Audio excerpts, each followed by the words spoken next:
खाद्य सुरक्षा का मतलब क्या होता है बताएं। खाद्य सुरक्षा मीन्स क्या है?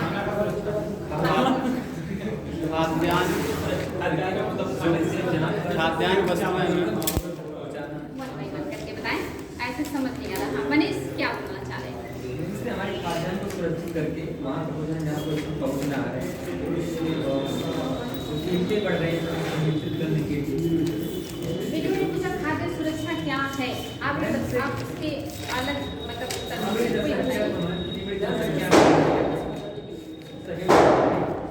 पहुँचाने के लिए एक अच्छी व्यवस्था होनी चाहिए, खाद को सुरक्षित करने की होनी चाहिए।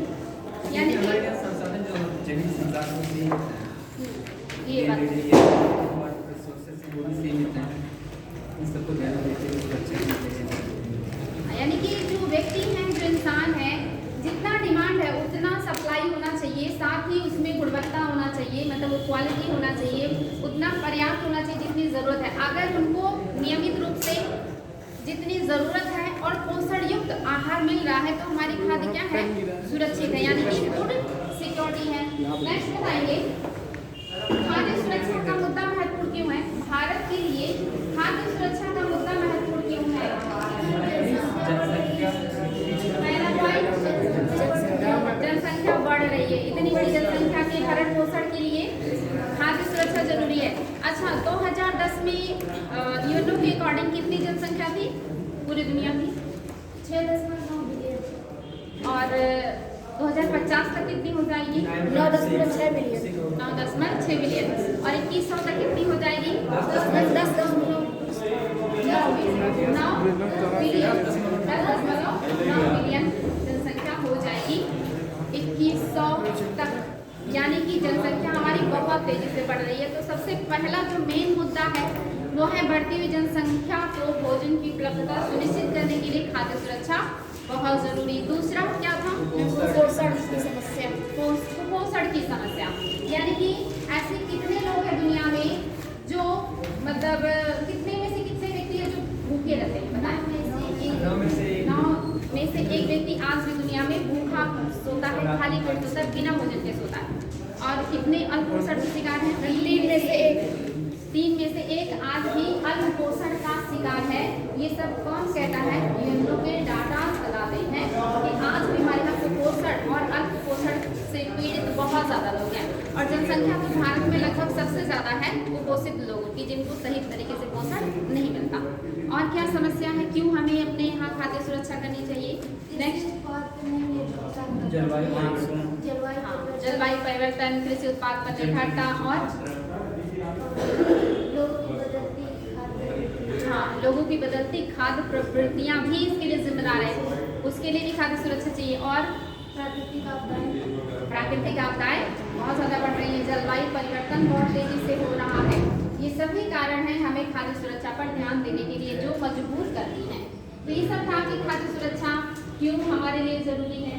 साथ ही हमने कुछ और भी पॉइंट्स पढ़े थे, जैसे कि कुछ ऐसे सरकार के द्वारा स्कीम लाए गए हैं जिसके द्वारा वो समाज में लोगों को मदद कर रहे हैं। जैसे आप बताएंगे कौन कौन से ऐसी योजनाएं? कुछ जननी सुरक्षा कार्यक्रम। हाँ, जननी सुरक्षा कार्यक्रम कब लाया गया था? 1 जून 2011। Okay, very good. क्या है इसका उद्देश्य? मैम महिलाओं को, मैम स्पेशली गर्भवती महिलाओं को, मैम इससे उनसे संबंधित कार्यक्रम है। गर्भवती महिलाएं और शिशुओं को मुफ्त में इलाज, मुफ्त में यातायात सुविधा, मतलब हॉस्पिटल ले जाने ले आने की, साथ ही 30 दिनों तक अगर बच्चे को कोई भी समस्या होती है तो फ्री में इलाज, अगर महिला को ब्लड वगैरह की जरूरत होती है तो वो भी, ये सारी सुविधाएं इस योजना के तहत, इस स्कीम के तहत गवर्नमेंट उपलब्ध कराएगी हर उस महिला को जो गर्भवती है या जिनके छोटे बच्चे हैं उनके लिए है। इसके बाद और नेक्स्ट क्या था? एकीकृत बाल विकास योजना। ये कब आया था? 1950 में। बहुत अच्छे। किस लिए लाया गया था ये? 0 से 6 वर्ष तक के बच्चों के लिए आया था ना ये एकीकृत। हाँ, उनको पोषक आहार, साथ ही स्वास्थ्य की सुरक्षा, इन सभी चीजों को ध्यान में रखते हुए सरकार के द्वारा ये योजना लाई गई थी। नेक्स्ट क्या था? अंत्योदय अन्न योजना। अंत्योदय अन्न योजना, ये कब लाया गया?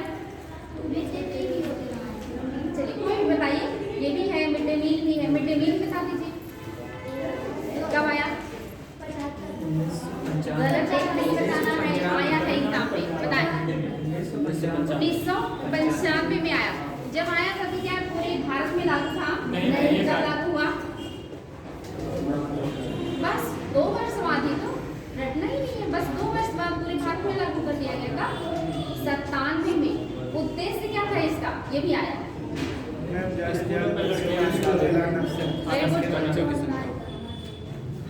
यानी कि बच्चों को शिक्षा से जोड़ना, बच्चे स्कूल से ना भाग के जाए, मतलब शिक्षा से जुड़े रहे, उनकी उपस्थिति को बढ़ाना, साथ ही उनके लिए भोजन की, पोषण की व्यवस्था करना, इन्हीं सब चीज़ों को ध्यान में रखते हुए मिड डे मील लाया गया था 1995 में।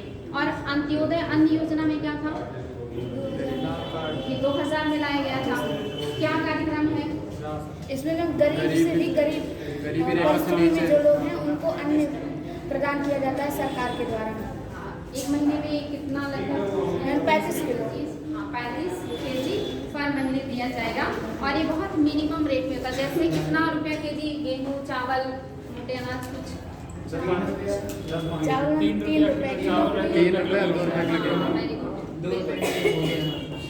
सही, एकदम सही बाबू। ये सारी चीजें आप लोगों ने कल पढ़ी थी। इसके अलावा आपने पढ़ा था राष्ट्रीय खाद्य सुरक्षा अधिनियम। राष्ट्रीय खाद्य सुरक्षा अधिनियम के तहत कितने वर्ष की महिला को मुखिया माना गया है परिवार का? राशन कार्ड में कितने वर्ष की महिला को मुखिया माना गया राशन कार्ड? 18 वर्ष या उससे अधिक। अगर परिवार में महिला नहीं है तो मुखिया किसे माना जाएगा? घर के परिवार के सबसे वरिष्ठ व्यक्ति को मुखिया माना जाएगा, तो वो इस सेवा का लाभ ले सकता है। और ये भी आप देखेंगे बहुत सारे उद्देश्यों को लेकर के लाया गया था। इसके बाद आपने क्या पढ़ा था?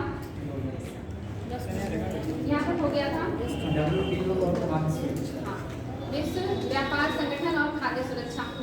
हेडिंग कर लीजिए, विश्व व्यापार संगठन एवं खाद्य सुरक्षा।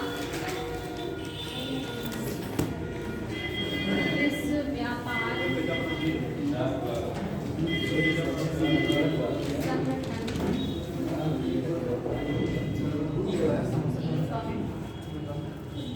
खाद्य सुरक्षा, विश्व व्यापार संगठन एवं खाद्य सुरक्षा। अच्छा, अब मुझे बताएं WTO के द्वारा वर्ल्ड में जो एग्रीकल्चर सेक्टर है इसको मतलब कितना % सब्सिडी दी जाती है? कैटेगराइज कर सकते हैं, विकासशील देशों के लिए अलग है, विकसित देशों के लिए अलग है। विकासशील में 10% है, विकसित में 5%। विकासशील देशों को 10% की सब्सिडी दी जाती है WTO के द्वारा और विकसित को 5%। क्या हम इस दायरे में ही रह के काम कर रहे हैं? क्या WTO के द्वारा जो 10% का दिया गया है टारगेट, क्या भारत इसी दायरे में रह के सब्सिडी देता है या इसके बाहर भी चला जाता है? हाँ, क्यों जाता है? क्यों जाता है? उत्पादन बढ़ाने के लिए। उत्पादन क्यों बढ़ाना चाहते हैं हम? लेकिन अब जनसंख्या बढ़ रही है, जनसंख्या ज़्यादा है, उसके बाद उपलब्ध हम लोगों के पास भूमि है। यानी कि भारत में सबसे ज्यादा कुपोषित और गरीब जनसंख्या। अगर कुपोषित और गरीब जनसंख्या होगी तो उसके भरण पोषण के लिए खाद्यान्नों की आवश्यकता होगी। खाद्यान्नों की आवश्यकता तभी पूरी होगी जब गरीब सीमांत किसानों को सरकार के द्वारा सब्सिडी और सहायता दी जाएगी। इसलिए सरकार मजबूर है या कहिए कि सरकार को ज़रूरत है ऐसा सब्सिडी देने का। और ये WTO में जाकर के जो हमारे कंट्रीज होते हैं, व्यापारी कंट्रीज, वो शिकायत भी करते हैं कि भारत 10% से ज़्यादा की सब्सिडी अपने यहाँ किसानों को दे रहा है। और इसके लिए WTO भारत को गौरतलब मतलब कि एक तरह से फटकार भी लगाता है, जिसमें भारत सफाई देता है कि आप खुद कहते हैं कि दुनिया से गरीबी खत्म करनी है, भुखमरी खत्म करनी है, मैं वही करने के का तो प्रयास कर रहा हूँ। हमारे यहाँ अभी भी बहुत ज़्यादा जनसंख्या है जिसको अभी भी भोजन की जरूरत है, जिनके पास लैंड नहीं है, कोई इनकम का स्रोत नहीं है। मैं ऐसे अपने जनता को भोजन और ऐसी सुविधाएं देने का प्रयास कर रहा हूँ। और ये आप ही का कहना है कि इनको प्रोत्साहन देना है, भुखमरी खत्म करनी है, दुनिया से कुपोषण खत्म करना है। तो ये कैसे संभव होगा अगर मैं इस तरह की सहयोग नहीं दूंगा तो भारत इस सब्सिडी को क्रॉस कर जाता है। नोट कर लीजिएगा इसमें 2 लाइन।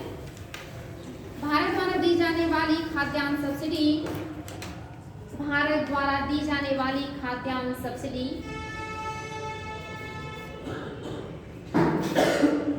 भारत द्वारा दी जाने वाली खाद्यान्न सब्सिडी WTO के कृषि समझौते के अंतर्गत WTO के कृषि समझौते के अंतर्गत WTO के कृषि समझौते के अंतर्गत अनुमति प्राप्त सब्सिडी की सीमा से बाहर है। WTO के कृषि समझौतों के अंतर्गत अनुमति प्राप्त सब्सिडी की सीमा से बाहर है। अनुमति प्राप्त सब्सिडी की सीमा से बाहर है।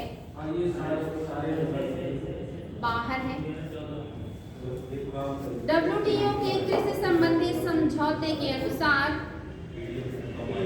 WTO के कृषि संबंधी समझौते के अनुसार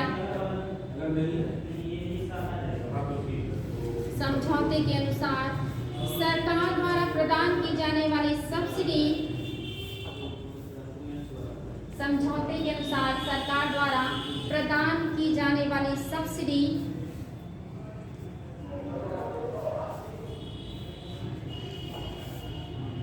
सकल कृषि उत्पादन के यानी कि GDP के सकल कृषि उत्पादन के 10% से अधिक नहीं हो सकती है। सकल कृषि उत्पादन के 10% से अधिक नहीं हो सकती है। लेकिन भारत के खाद्य सुरक्षा अधिनियम के लागू होने से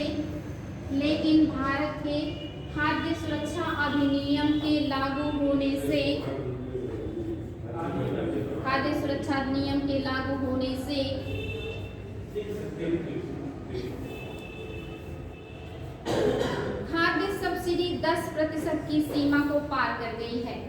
खाद्य सब्सिडी 10% की सीमा को पार कर गई है। 10% की सीमा को पार कर गई है। पैराग्राफ चेंज कीजिएगा। विश्व व्यापार संगठन के अनुसार या WTO के अनुसार भारत में कृषि क्षेत्र में WTO के अनुसार भारत में कृषि क्षेत्र में सब्सिडी प्रदान की जा रही है। WTO के अनुसार भारत में कृषि क्षेत्र में सब्सिडी प्रदान की जा रही है। कृषि क्षेत्र में सब्सिडी प्रदान की जा रही है। किसानों से कृषि उत्पाद न्यूनतम समर्थन मूल्य पर क्रय किए जाते हैं। किसानों से कृषि उत्पाद MSP पर क्रय किए जाते हैं। किसानों से कृषि उत्पाद MSP पर क्रय किए जाते हैं, जिससे सरकार का खाद्य पदार्थों की कीमतों पर क्रय किए जाते हैं, मतलब खरीदे जाते हैं, न्यूनतम समर्थन मूल्य पर खरीदे जाते हैं, जिससे सरकार का खाद्य पदार्थों की कीमतों पर नियंत्रण रहता है। जिससे सरकार का खाद्य पदार्थों पर नियंत्रण रहता है।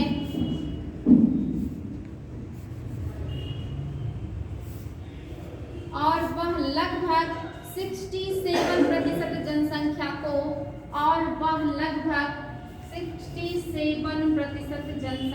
को ये पॉइंट हाईलाइट कर लीजिएगा।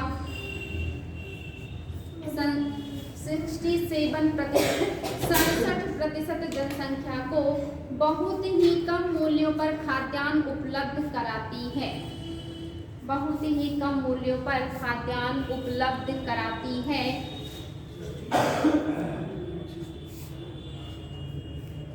जिससे खाद्य सुरक्षा सुनिश्चित की जा सके।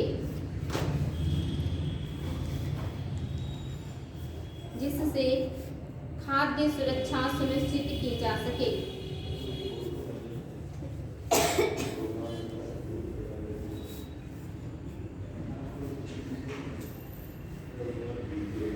अब देखिए, जो 67% सरकार देती है खाद्य सुरक्षा गरीबों को, उसमें आपका लगभग 70 से 75% जो देती है वो ग्रामीण क्षेत्रों में गरीबों को देती है और 50% जो देती है वो शहरी क्षेत्र में गरीबों को देती है।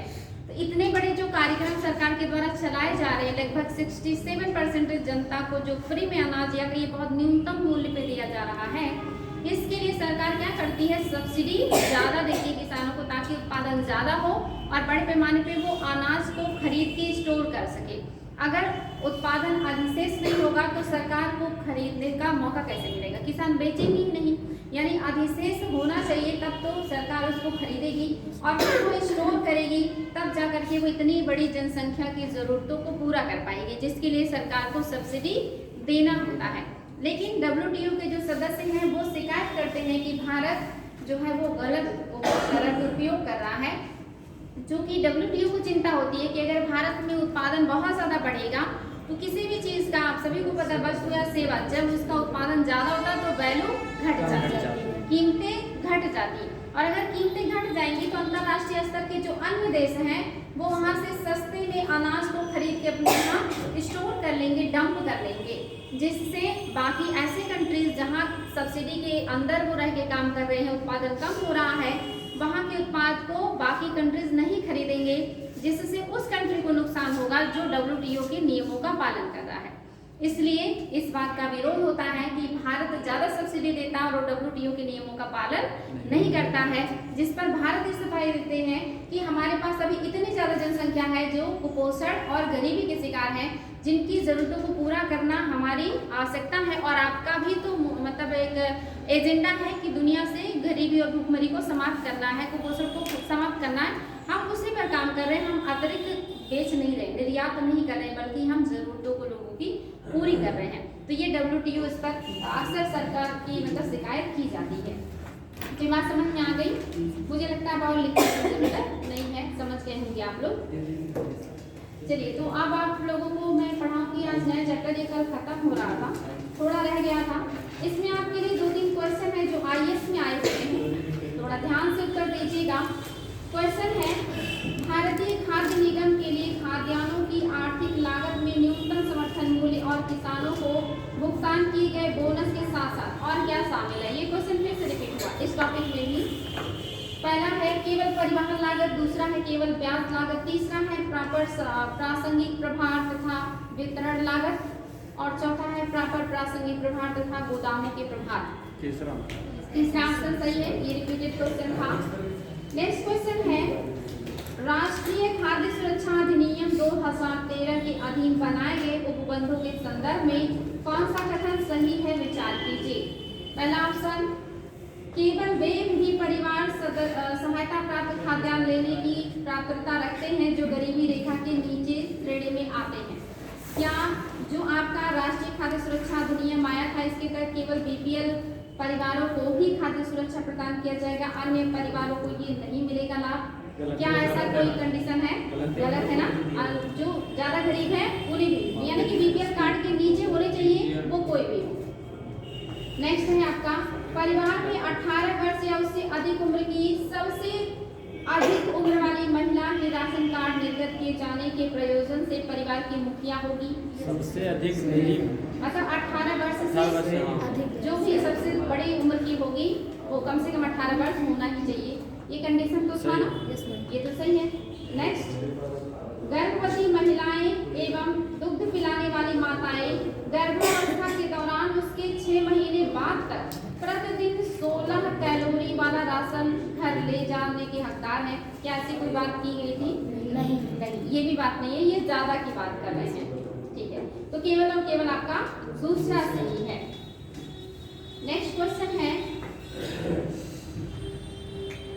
निम्नलिखित में से कौन राष्ट्रीय पोषण मिशन के उद्देश्य है? राष्ट्रीय पोषण जो मिशन है इसका उद्देश्य क्या है? की सहायता से उत्तर दीजिएगा। IAS 2017 का क्वेश्चन है। पहला आंसर, गर्भवती महिलाएं तथा स्तनपान कराने वाली माताओं में कुपोषण से संबंधित जागरूकता उत्पन्न करना है। क्या इसका उद्देश्य कुपोषण से संबंधित जागरूकता उत्पन्न करना? जो महिलाएं हैं, जो माताएं हैं, क्या उनको जागरूक करना है कि वो मतलब अगर वो ठीक से भोजन नहीं लेंगी तो उनका जो बच्चा है वो कुपोषित हो सकता है।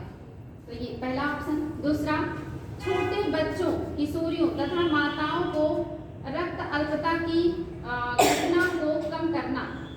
क्या मतलब जो दूसरा सही है ना, यानी कि जो माताओं के शरीर में खून की कमी हो जाती है, ऐसी घटनाओं को कम करने का प्रयास करना।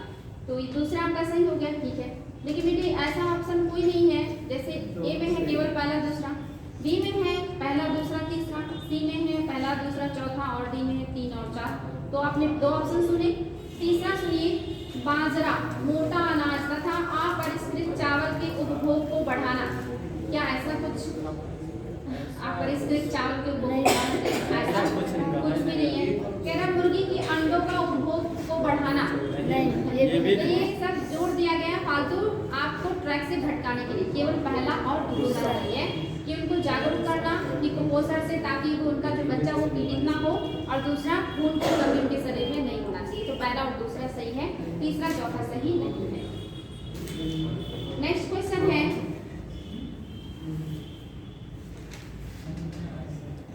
भारत की खाद्य एवं पोषण सुरक्षा के संदर्भ में विभिन्न फसलों की बीज प्रतिस्थापन दरों को बढ़ाने से भविष्य के खाद्य उत्पादन लक्ष्यों को प्राप्त करने में मदद मिलती है, किंतु इसके अपेक्षाकृत बड़े और विस्तृत कार्यान्वयन में क्या बाधाएं हैं? आप ये क्वेश्चन समझ पाए? नहीं। क्वेश्चन थोड़ा IAS के क्वेश्चन ही जल्दी समझ में नहीं आता। क्वेश्चन फिर से सुनिए, भारत की खाद्य एवं पोषण सुरक्षा के संदर्भ में विभिन्न फसलों की बीज प्रतिस्थापन दरों को बढ़ाने से भविष्य के खाद्य उत्पादन लक्ष्यों को प्राप्त करने में मदद मिलती है, किंतु इसके अपेक्षाकृत बड़े या विस्तृत कार्यान्वयन में क्या बाधाएं हैं?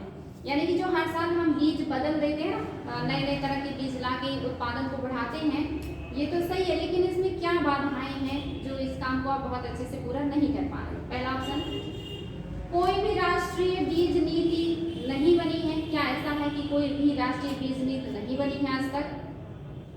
दूसरा, निजी क्षेत्र की बीज कंपनियों की उद्यम कृषि फसलों की रोपण सामग्रियों और सब्जियों की गुणवत्ता वाले चीजों की पूर्ति में कोई भागीदारिता नहीं है। क्या हमारे यहाँ निजी क्षेत्र बिल्कुल इस क्षेत्र में काम नहीं कर रहा? क्या ये संभव है? गलत। देखिए, ये क्वेश्चन कॉमन सेंस का है, ये आपको कहीं मिलेगा नहीं, बिल्कुल कॉमन सेंस का है। क्या ये संभव है कि आप यहाँ कोई भी क्षेत्र हो जिसमें निजी क्षेत्र की भागीदारी बिल्कुल भी ना हो या नगण्य हो? 2-4 क्षेत्र को छोड़ करके जिसको सरकार ने अपने हाथ में रखा है, बाकी सब निजी क्षेत्र उसमें काम कर सकते हैं। तीसरा है, निम्न मूल्य एवं उच्च परिणाम वाली फसलों के मामलों में गुणवत्ता वाले बीजों के बारे में मांग पूर्ति अंतराल है। क्या ये बात सही है कि निम्न मूल्य एवं उच्च परिणाम वाले फसलें, यानी कि जिनका मूल्य कम हो और जिनका परिणाम बेहतर हो, ऐसे फसलों के मामले में गुणवत्ता वाले बीजों के बारे में मांग पूर्ति अंतराल, यानी कि जितनी मांग है उतनी हमारी गवर्नमेंट पूर्ति नहीं कर पाती है। जो बीज सस्ते होते हैं, अच्छे होते हैं और जिनकी उत्पादकता ज्यादा होती है। क्या ये बात सही है? ये बात सही है ना? इसमें कोई डाउट नहीं है कि अभी भी हमारे यहाँ ऐसे बीजों की उपलब्धता बहुत कम है जो सस्ते हो और जो अत्यधिक उत्पादन देते हो, जिनमें गुणवत्ता हो। तो यही बात सही है, बाकी दोनों बातें सही नहीं है। IAS के कुछ क्वेश्चन आपके ऐसे आएंगे जो आपके कॉमन सेंस में होंगे, जो किसी किताब में नहीं मिलेंगे, किसी सिलेबस में नहीं मिलेंगे, वो एक जागरूक इंसान ही सॉल्व कर सकता है। इसीलिए आप लोगों से कहते हैं सिर्फ किताबी किताब नहीं करना है, बल्कि जागरूक भी होना है। अब हेडिंग कीजिए, खाद्य प्रसंस्करण, फूड प्रोसेसिंग।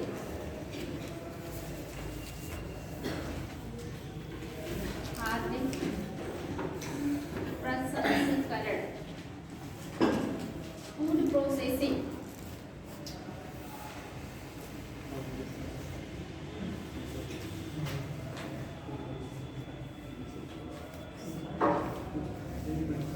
इसको हेडिंग भी डालना है। हाँ, हेडिंग है खाद्य प्रसंस्करण, फूड प्रोसेसिंग।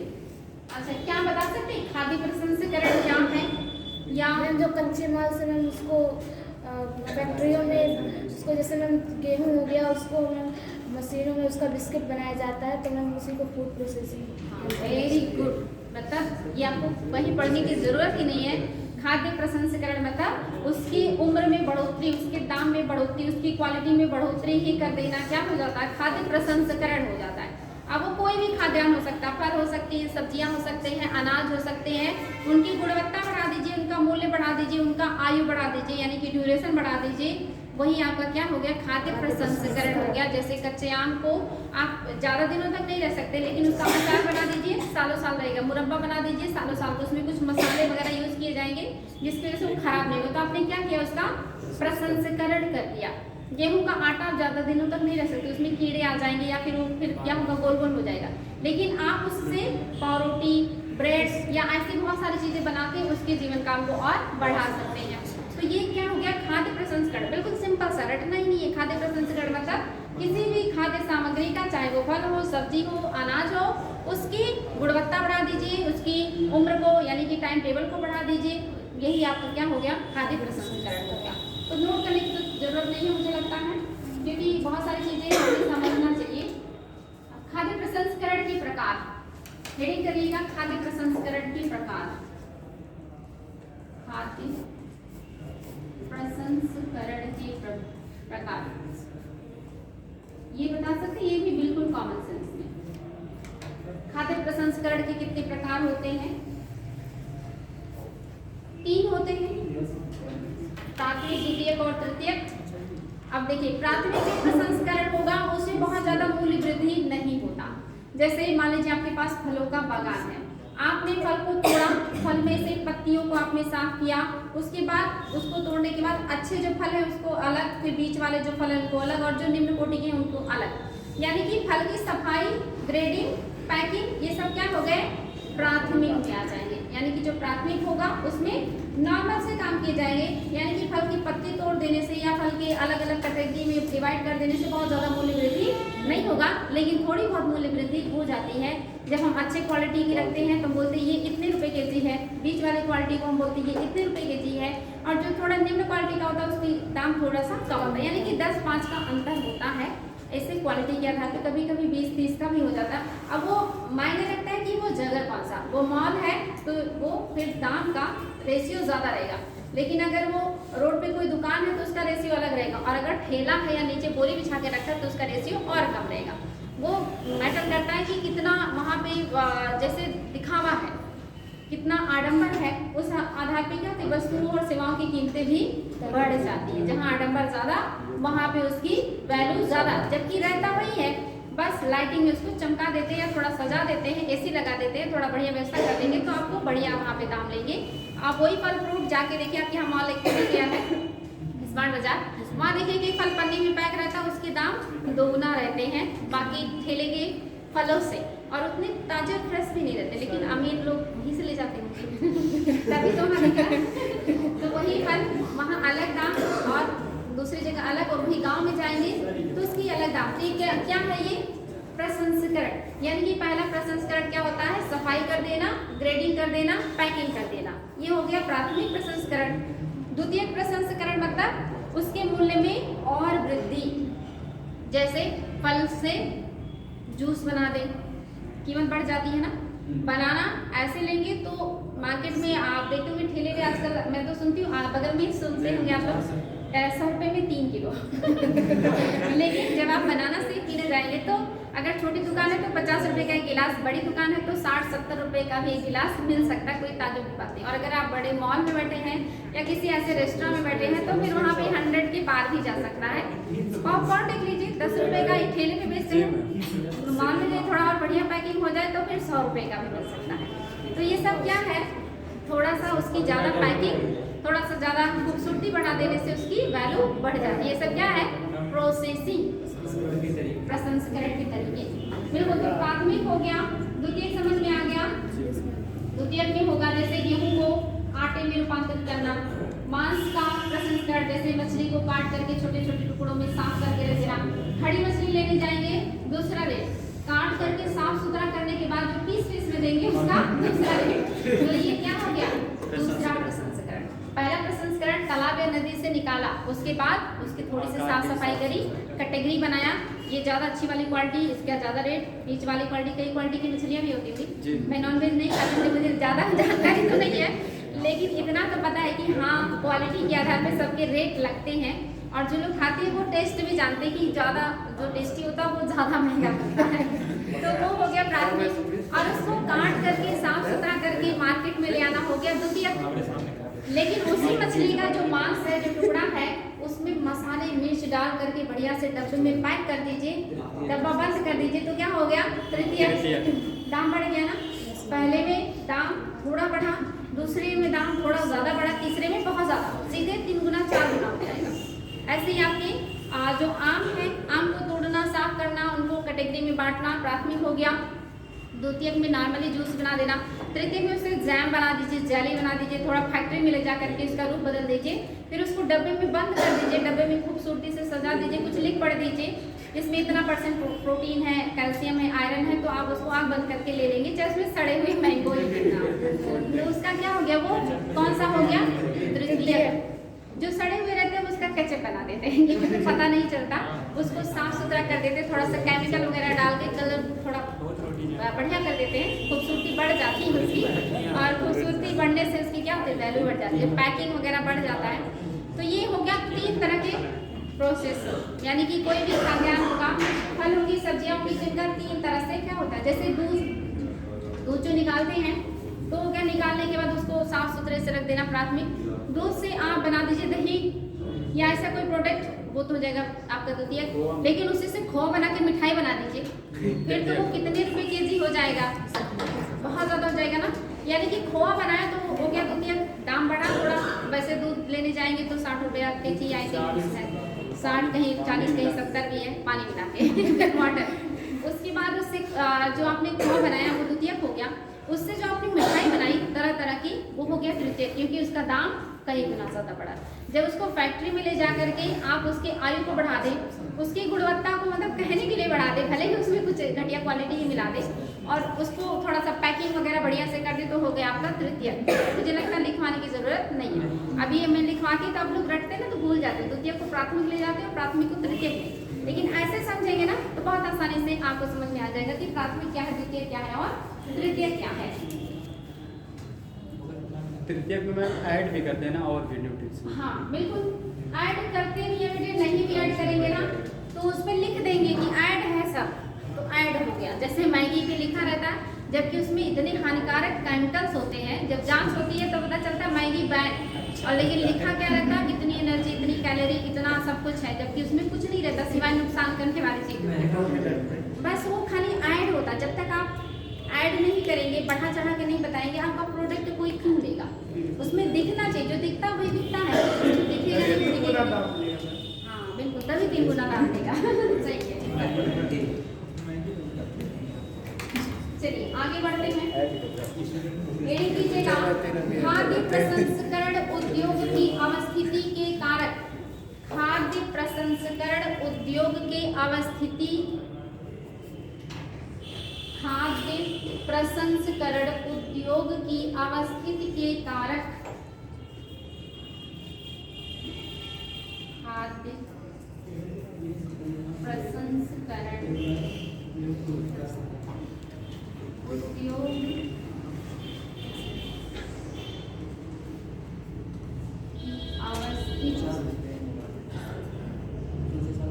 अवस्थिति के कारक। कारक मतलब समझ रहे हैं, कारक हाँ, उसके लिए जिम्मेदार जो चीजें होंगी उसी को कारक कहते हैं। कारण नहीं है ये, कारक है। समझ में? तो जैसे आप लोग यहाँ जो मतलब पढ़ रहे हैं, इस मतलब इसके लिए कुछ आपने सोचा होगा ना, या आप यहाँ क्यों आ रहे हैं, इसके पीछे कारक ये है कि यहाँ पे हमें कोई हैवी फीस नहीं देना है, और यहाँ पे हमें बहुत कम समय में कुछ बहुत सारी अच्छी जानकारी मिलती है, तो ये कारक है। और कारण क्या है कि आप अपने जीवन में कुछ अच्छा करना चाहते हैं। चलिए आगे बढ़ेंगे। तो इसमें पहला कारक क्या होगा, अगर कोई खाद्य मतलब खाद्य प्रसंस्करण उद्योग है, वो कहीं उसकी उपस्थिति कब होगी या कहाँ आप उसको लगाएंगे, उसके लिए कौन कौन सी चीजें वहाँ पे होनी चाहिए, उसी को कारक कहते हैं। तो पहला कारक कच्चे माल की उपलब्धता। Very good. कोई भी फैक्ट्री बिना कच्चे माल के नहीं चलती, तो पहला मेन जो पॉइंट होगा नोट कीजिएगा, पहला कच्चे माल की उपलब्धता। मैम हेडिंग है ये? हाँ, इसी के अंदर पहला हेडिंग है कच्चे माल की उपलब्धता। कच्चे माल की उपलब्धता, यानी कि कोई भी उद्योग हो, वो सबसे पहला जो उसका प्राथमिक जो मूलभूत आवश्यकता वो है कच्चा माल। मान लीजिए आपने लोहे की फैक्ट्री लगा दी और आपको कच्चा इस्पात मिला ही नहीं, तो आप उस फैक्ट्री को आगे कैसे चला। आपके पास परिवहन भी है, आपके पास पैसा भी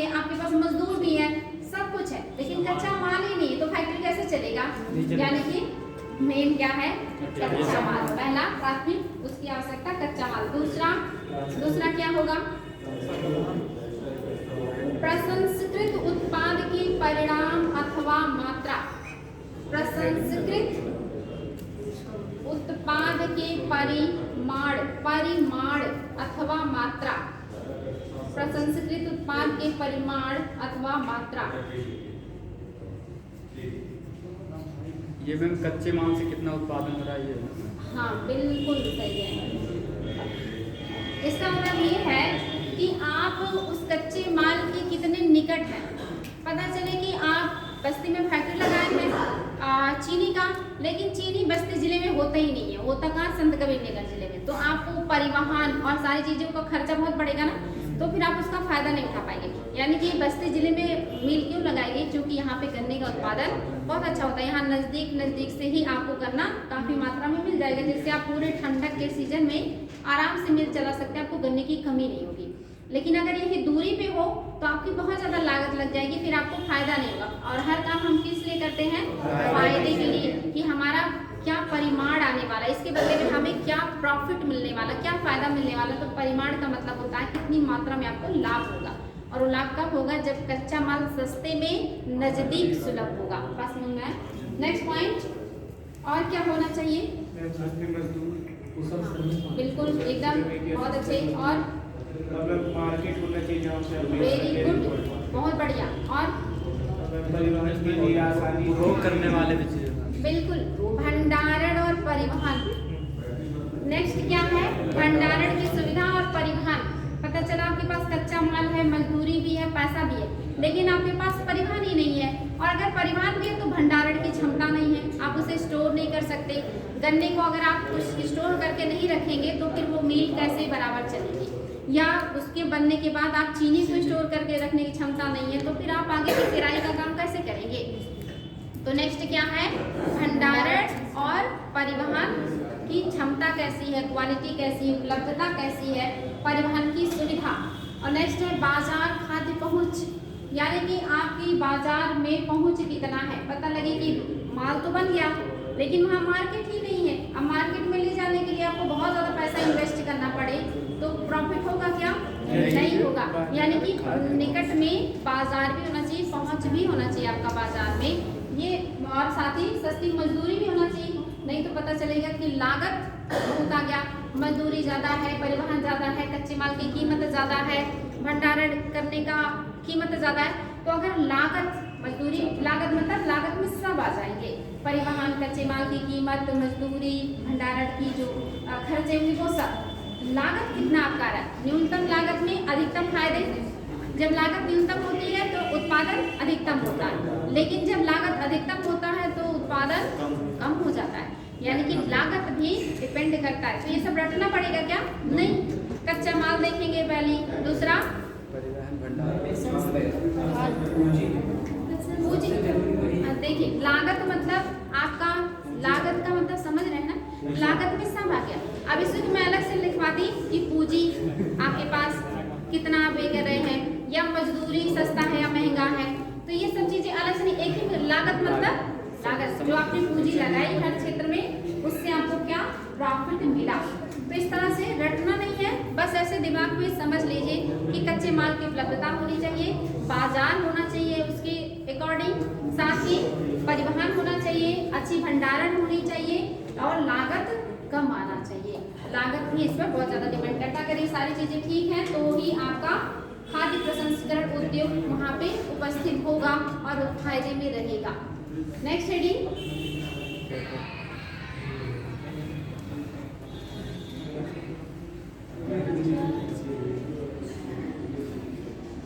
अच्छा ये बताएं, क्या ये बता दूं आप लोगों को कि भारत में खाद्य प्रसंस्करण उद्योग की संभावनाएं कितनी हैं? ये आप हेडिंग कर दीजिए, भारत में खाद्य प्रसंस्करण उद्योग की संभावनाएं।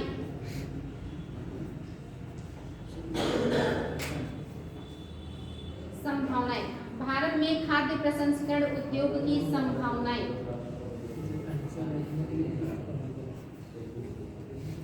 तो भारत में संभावनाएं है कि नहीं?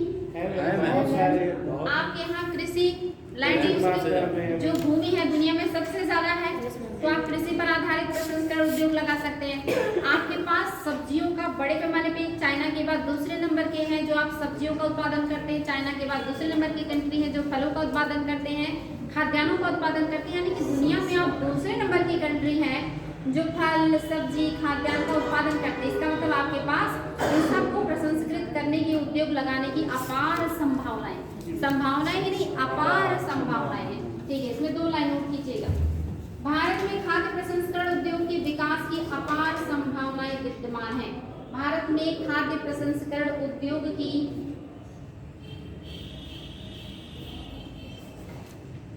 भारत में खाद्य प्रसंस्करण उद्योग के विकास की अपार संभावनाएं हैं। यहाँ विभिन्न कृषि जलवायु परिस्थितियों के कारण विभिन्न कृषि जलवायु परिस्थितियों के कारण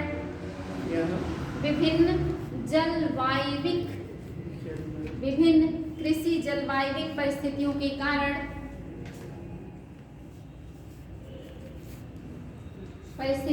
कारण प्रचुर मात्रा में कच्चा माल उपलब्ध है। प्रचुर मात्रा में कच्चा माल उपलब्ध है। भारत में कृषि उत्पादन में लगातार वृद्धि हो रही है। भारत में कृषि उत्पादन में लगातार वृद्धि हो रही है। भारत में कृषि उत्पादन में लगातार वृद्धि हो रही है।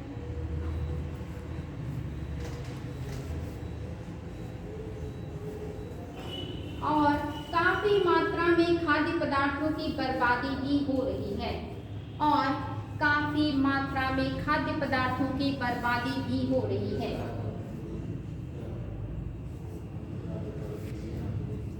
खाद्य पदार्थों की बर्बादी भी हो रही है। देश में पशुधन भी पर्याप्त मात्रा में विद्यमान है। देश में पशुधन भी पर्याप्त मात्रा में विद्यमान है।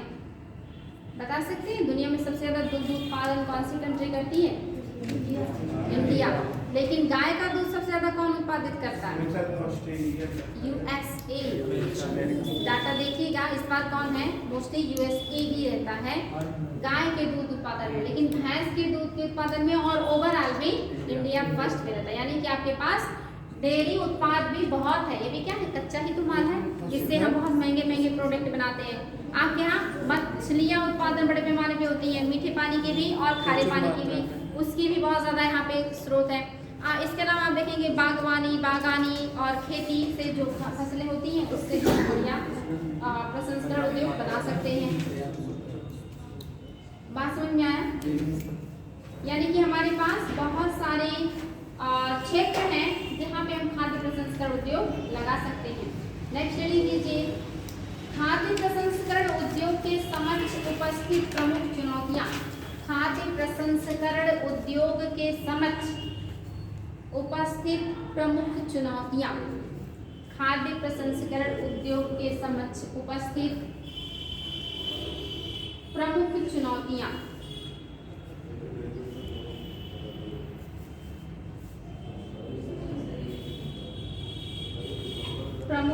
पहला पॉइंट, उत्पादन एवं प्रसंस्करण के बीच अपर्याप्त संबंध। उत्पादन एवं प्रसंस्करण के बीच अपर्याप्त संबंध। उत्पादन एवं प्रसंस्करण के बीच अपर्याप्त संबंध। बात समझ में आया? संबंध। नेक्स्ट, और क्या बता, आप अपने दिमाग से बताएं जरा, और क्या क्या है जो हमारे यहाँ समस्याएं उत्पन्न कर सकती हैं खाद्य प्रसंस्करण उद्योग के लिए? क्या क्या चुनौतियाँ हो सकती हैं? क्या कोई पॉइंट दिमाग में आ रहा है? सिस्टम नहीं है कि हाँ, सिस्टम की कमी है कि वेरी गुड। सामान मिलता है और उसको बना दिया जाए। नवाचार की कमी है, जागरूकता की कमी है, दृढ़ इच्छा शक्ति की कमी है। बिल्कुल सही है। ऐसे बहुत और मैं ज़्यादा लागत कीमत में हाँ समस्याएं भी हैं। बिल्कुल सही है।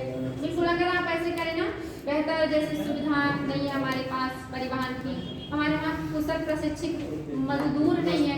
जैसे पढ़े लिखे तो बहुत हैं, लेकिन वास्तव में पढ़े लिखे बहुत कम हैं, सिर्फ डिग्रियां हैं, नॉलेज नहीं है। और वास्तव में पढ़े लिखे व्यक्ति शिक्षित मतलब जानते हैं, सिंपल भाषा में ये कहा जाता है कि अगर 6 वर्ष से बड़ा है कोई इंसान, 6 से बड़ा इंसान अगर वो लिखना जानता है तो उसे साक्षर मान लिया जाता था। सिग्नेचर पहले सिर्फ वही नाम लिखना मतलब होता लिखने आता हो तो उसे साक्षर मान लिया जाता था। लेकिन साक्षर का रियल में शिक्षित का मतलब होता है कि जिसे सामाजिक और जो आपके राजनीतिक आर्थिक ना हर क्षेत्र की जानकारी अगर है, सबसे मेन होता है उसको सामाजिक जानकारी होनी चाहिए। मतलब किताबी ज्ञान के साथ साथ वो जिस समाज में रहता है उसके बारे में उसे जानकारी होनी चाहिए कि इस समाज में जो चल रहा है वो कौन सी बातें जो सही हैं, कौन सी बातें जो गलत हैं, कौन सी चीज़ें होनी चाहिए जिसको बढ़ावा देना चाहिए, कौन सी चीज़ें जिसको बढ़ावा नहीं देना चाहिए। ऐसी चीज़ें से अगर वो जागरूक है, समझदार है, समझता है और मतलब सोचने की क्षमता है, चूँकि मनुष्य बाकी जीवों से क्यों अलग है, सोचने की क्षमता, सोचने की क्षमता इसे बाकी जीवों से अलग करती। वरना आप भी जानते हैं कि आपके पूर्वज क्या थे, बंदर, मंकी, तो निश्चित ही सोचने की क्षमता की वजह से क्या हो गए, आप उनसे अलग हो गए। लेकिन अगर आप सोचने की क्षमता का प्रयोग सही तरीके से नहीं करेंगे तो फिर क्या आप वास्तव में शिक्षित या मानव है? नहीं। तो इसीलिए मेन क्या है आपका सामाजिक प्राणी होना। तो पहला पॉइंट आपने लिखा। दूसरा, उत्पाद विकास तथा नवाचार की कमी। उत्पाद विकास तथा नवाचार की कमी। हमारे यहाँ नवाचार की बहुत ज़्यादा कमी है, इनोवेशन की बहुत ज़्यादा कमी है। उत्पाद विकास तथा नवाचार की कमी। नेक्स्ट, उपयुक्त तकनीक का अभाव एवं अनुसंधान की कमी। उपयुक्त तकनीक का अभाव तथा अनुसंधान की कमी। जबकि आप देखेंगे चाइना में यही सारी चीजें ज्यादा हैं, इसीलिए वो हमसे उत्पादन में आगे हैं। उपयुक्त तकनीक का अभाव एवं अनुसंधान की कमी। और ये बहुत महत्वपूर्ण है, गुणवत्ता एवं सुरक्षा मानकों का पर्याप्त ध्यान न देना। गुणवत्ता एवं सुरक्षा मानकों का पर्याप्त ध्यान न देना। एंशियंट काल में हमारे यहाँ की वस्तुओं का दुनिया में सबसे ज्यादा डिमांड क्यों था? क्योंकि तब क्वालिटी था, और क्वालिटी ही भारत का ब्रांड था। भारत का मतलब क्वालिटी, और आज वही नहीं है। इसीलिए डॉलर के मुकाबले रुपया गिरते जा रहा है, क्योंकि हमारे यहाँ की वस्तु और सेवाओं में वो क्वालिटी नहीं रही जिस क्वालिटी के बदौलत पूरी दुनिया में हमारे यहाँ की चीज़ों का डिमांड होता था। तो सबसे बड़ी कमी आज क्या हो गई है हमारे वस्तुओं में, सेवाओं में? क्वालिटी नहीं है, गुणवत्ता नहीं है। शिक्षा पद्धति हो या कोई भी क्षेत्र हो, उसमें गुणवत्ता नहीं है। नेक्स्ट पॉइंट, विश्वसनीय जांच सुविधाओं का अभाव। विश्वसनीय जांच सुविधाओं का अभाव। विश्वसनीय जांच सुविधाओं का अभाव। नेक्स्ट पॉइंट, आपूर्ति श्रृंखला और संरचना अंतर। आपूर्ति श्रृंखला और संरचना अंतर। ब्रैकेट में आरंभिक प्रसंस्करण,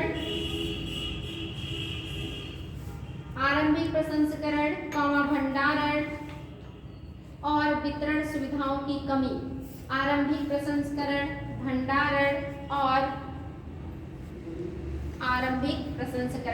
भंडारण और वितरण सुविधाओं की कमी। ब्रैकेट 1। नेक्स्ट, अपर्याप्त, रिपीट कर रहे हैं फिर से, आपूर्ति श्रृंखला और संरचना अंतर। ब्रैकेट में आरंभिक प्रसंस्करण, भंडारण और वितरण सुविधाओं की कमी। ब्रैकेट 1। नेक्स्ट पॉइंट, अपर्याप्त आधारभूत संरचना। अपर्याप्त आधारभूत संरचना। एंड नेक्स्ट, अपर्याप्त शीत भंडारण क्षमता। अपर्याप्त शीत भंडारण क्षमता एवं गोदामों की सुविधाओं का कम होना। अपर्याप्त शीत भंडारण क्षमता एवं गोदामों की सुविधाओं का कम होना। शीत भंडारण समझ रहे हैं ना? कोल्ड इसीलिए देंगे। गांव में अभी भी बहुत सारे जैसे आपका हो गया आलू प्याज लहसुन, क्या होता है बड़े मात्रा में सड़ जाता है लोगों के पास, क्योंकि कोई आसपास इस तरह की सुविधा नहीं है कि वहाँ ले जाके वो जमा करके अपने उत्पाद को लंबे समय तक सुरक्षित और संरक्षित रख सकें। ये आज भी बड़ी समस्या है। नेक्स्ट पॉइंट, कुशल एवं प्रशिक्षित मानव संसाधन का अभाव। कुशल एवं प्रशिक्षित मानव संसाधन का अभाव। कुशल एवं प्रशिक्षित मानव संसाधन का अभाव। नेक्स्ट, बेहतर परिवहन सुविधाओं का अभाव। नेक्स्ट, बेहतर परिवहन सुविधाओं का अभाव। परिवहन सुविधाओं का अभाव। नेक्स्ट, एक व्यापक राष्ट्रीय नीति का अभाव। एक व्यापक राष्ट्रीय नीति का अभाव। नेक्स्ट, केंद्र एवं राज्य की नीतियों में निरंतरता का अभाव। केंद्र एवं राज्य की नीतियों में निरंतरता का अभाव। केंद्र एवं राज्य की नीतियों में निरंतरता का अभाव। नेक्स्ट, पैकेजिंग की उच्च लागत। पैकेजिंग की उच्च लागत। नेक्स्ट, बहुराष्ट्रीय पैकेजिंग की उच्च लागत। नेक्स्ट, बहुराष्ट्रीय कंपनियों से प्रतिस्पर्धा की समस्या।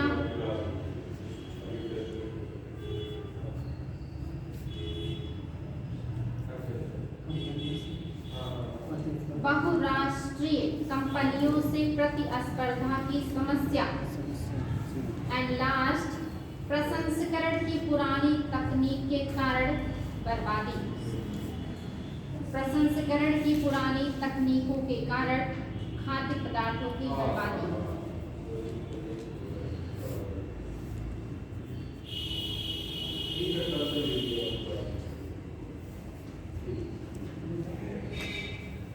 नेक्स्ट रीडिंग, खाद्य प्रसंस्करण क्षेत्र को सुदृढ़ करने के लिए सुझाव। खाद्य प्रसंस्करण क्षेत्र को सुदृढ़ करने के लिए सुझाव। खाद्य प्रसंस्करण क्षेत्र को सुदृढ़ करने के लिए सुझाव।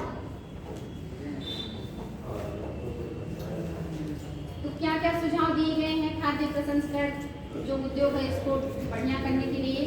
तो पहला सुझाव है, पहले इसको लिख लीजिए, फिर जो नहीं समझ में आएगा वो समझा देंगे पॉइंट। पहला है, खाद्य प्रसंस्करण उद्योग को उन्नत उद्योग की श्रेणी में रखना। खाद्य प्रसंस्करण उद्योग को उन्नत उद्योगों की श्रेणी में रखना। खाद्य प्रसंस्करण उद्योग को उन्नत उद्योगों की श्रेणी में रखना, यानी कि जो खाद्य प्रसंस्करण उद्योग है उनको हम उन्नत किस्म के उद्योगों की श्रेणी में नहीं रखते हैं। तो खाद्य प्रसंस्करण उद्योगों को उन्नत उद्योग की श्रेणी में रखना, ये भी आवश्यकता है। नेक्स्ट, गुणवत्ता एवं सुरक्षा मानदंड। गुणवत्ता एवं सुरक्षा मानदंड। अंतरराष्ट्रीय मार्केट पे हमारी वस्तुओं और सेवाओं का डिमांड इसीलिए कम है क्योंकि हमारे यहाँ गुणवत्ता और सुरक्षा मानदंड में बहुत ही ज़्यादा लचर है, वो बहुत अच्छा नहीं है। अगर हमारे यहाँ की वस्तुओं में गुणवत्ता होती और सुरक्षा होती तो उसका डिमांड बढ़ता तो पैसा भी मजबूत होता, रुपया भी मजबूत होता डॉलर के मुकाबले। लेकिन हमारे यहाँ क्या है, बहुत ज़्यादा भ्रष्टाचार करप्शन है, गुणवत्ता नहीं होता। नेक्स्ट, संस्थागत वित्त को बढ़ावा देना। संस्थागत वित्त को बढ़ावा देना, यानी कि जो संस्थागत होते हैं वित्त क्षेत्र वो इनको ऋण प्रदान करे। संस्थागत वित्त को बढ़ावा देना मतलब कि ऋण उपलब्ध कराने वाली जो संस्थाएं हैं वो होनी चाहिए। नेक्स्ट, क्षमता निर्माण में वृद्धि करना। क्षमता निर्माण में वृद्धि करना, यानी कि जो प्रसंस्करण उद्योग है उनकी क्षमता में वृद्धि करना चाहिए। जब क्षमता बढ़ेगा तभी वो ज़्यादा से ज़्यादा खाद्यान्नों का प्रसंस्करण कर पाएंगे और तभी हमें उसका लाभ मिलेगा, क्योंकि अभी भी इनकी क्षमता में बहुत कमी है, इसीलिए बहुत सारे खाद्यान्नों का प्रसंस्करण नहीं हो पाता और वो खाद्यान्न हर साल बर्बाद हो जाते हैं, उसका कीमत भी हमें नहीं मिल पाता। नेक्स्ट, बाजार को विनियमित करना। बाजार को विनियमित करना। नेक्स्ट, निर्यात को बढ़ावा बाजार को विनियमित करना और निर्यात को बढ़ावा देना, यानी कि हमारे यहाँ से जो खाद्य चीज़ें हैं वस्तुएं उनका निर्यात बढ़ाया जाना चाहिए। जो हर साल हजारों सैकड़ों लाखों टन अनाज जो सड़ जाते हैं, अगर वो निर्यात किए जाए तो हमें उसका अच्छा मूल्य मिलेगा और हम उसका उपयोग फिर आर्थिक विकास में कर सकते हैं, लेकिन अभी भी निर्यात उतना नहीं हो पाता है। नेक्स्ट है सब्सिडी एवं करों में रियायत या छूट। सब्सिडी एवं करों में रियायत या छूट, सब्सिडी या करों में रियायत या छूट, यानी कि जो सरकार के द्वारा सब्सिडी दी जाती है और जो रियायतें दी जाती हैं करों में, वो क्या होनी चाहिए, ज़्यादा होनी चाहिए ताकि लोगों को फायदा हो। जब फायदा होगा तो मोटिवेट होंगे और मोटिवेट होंगे तो वो काम को बढ़िया से करेंगे, तो ये भी होना चाहिए। नेक्स्ट, और संरचनात्मक सुविधाओं का विकास। और संरचनात्मक सुविधाओं का विकास, और संरचनात्मक मतलब होता है मूलभूत या आधारभूत, जैसे परिवहन, कच्चा माल, बाजार, भंडारण, वितरण वगैरह है। और संरचनात्मक सुविधाओं का विकास करना चाहिए सरकार को। नेक्स्ट, उद्यमशीलता को बढ़ावा देना। उद्यमशीलता को बढ़ावा देना,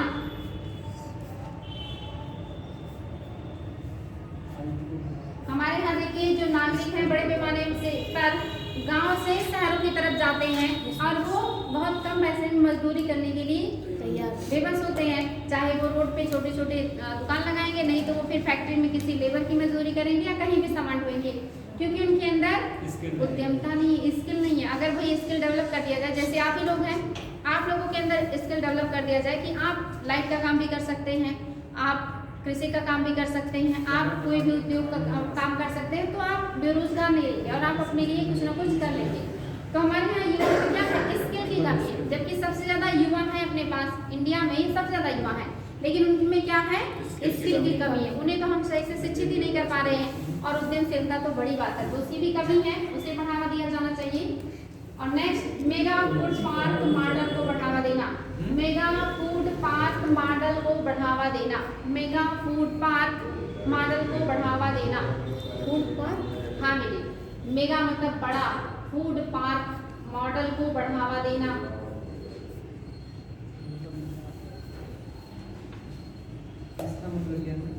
इसका मतलब क्या है, हेडिंग कर लीजिए, बता रहे mega food park, mega food park, ये हेडिंग है ना? हाँ बेटे हेडिंग है।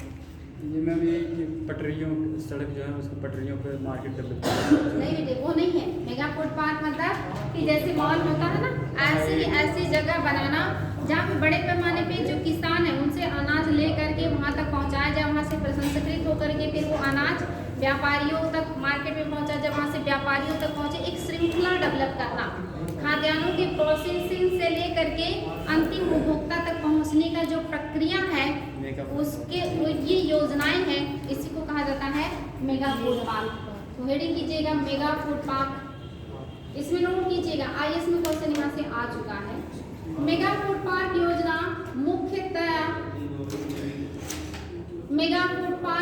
मुख्यतया खाद्य प्रसंस्करण उद्योग को बढ़ावा देने। मेगा फूड पार्क मुख्यतया खाद्य प्रसंस्करण उद्योग, मेगा फूड पार्क मुख्यतया खाद्य प्रसंस्करण उद्योग को बढ़ावा देने के उद्देश्य से, खाद्य प्रसंस्करण उद्योग को बढ़ावा देने के उद्देश्य से 2008 में शुरू की गई। 2008 में शुरू की गई। पूछा गया था कि क्यों बनाया गया था, ये 2008 में शुरू की गई। इस योजना का उद्देश्य, हाईलाइट कीजिएगा, इस योजना का उद्देश्य किसानों, प्रसंस्करणकर्ताओं और खुदरा व्यापारियों, किसानों, प्रसंस्करणकर्ताओं एवं खुदरा व्यापारियों, किसानों, प्रसंस्करणकर्ताओं एवं खुदरा व्यापारियों को एक साथ लाकर कृषि उत्पाद एक साथ लाकर कृषि उत्पाद को बाजार से जोड़ने के लिए, एक साथ लाकर बाजार से जोड़ने के लिए एक तंत्र उपलब्ध कराना है, एक तंत्र उपलब्ध कराना है। ताकि कृषि उत्पादन में मूल्य वृद्धि अधिकतम हो सके। एक तंत्र उपलब्ध कराना है ताकि कृषि उत्पादन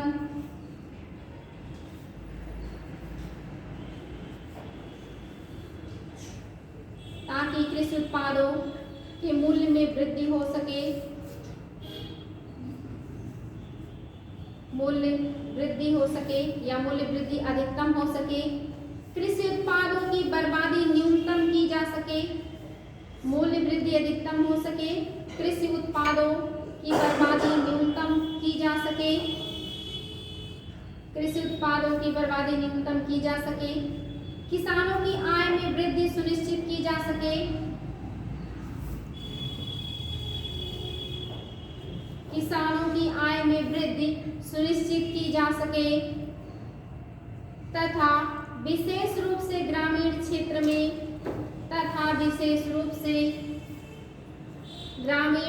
में रोजगार के अवसर पैदा किया जा सके, तथा विशेष रूप से ग्रामीण क्षेत्र में रोजगार के अवसर पैदा किए जा सके,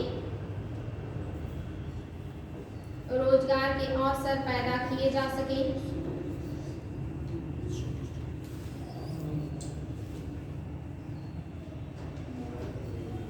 mega food park scheme cluster दृष्टिकोण पर आधारित है।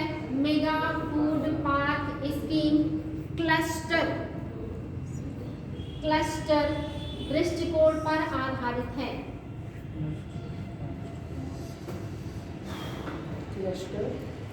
दृष्टिकोण पर आधारित है।